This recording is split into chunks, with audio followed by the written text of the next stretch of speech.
Jungkook 2024 সালে যখন BTS army হই, তখন 2025 সালের জন্য অপেক্ষা করি।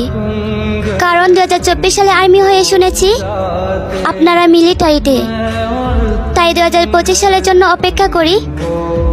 আর আপনারা যখন 2025 সালে ফিরে আসেন, তখন মনে হয় এই সালটা যেন শেষ না হয়, আটকে যাক এই সালে। আর এখন কেন জানি মনে হয় একটা বছর শেষ হওয়া মানে আপনাদেরকে হারিয়ে ফেলা। জানি না সে নিকৃষ্ট দিনে কি হবে, যেদিন হাজারো প্রজাপতির চোখের পানি দেখো আমার রাজাদের মন গলবে না।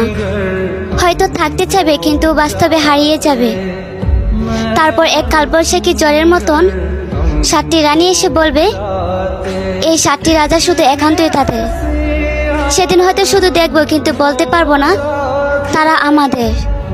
জানো জাংকুক, আমারও চাই আপনারা বিয়ে করে সুখে থাকেন, কিন্তু এই বেহায়া মন বলে আমাদের হয়ে থেকে গেলে কি এমন হতো।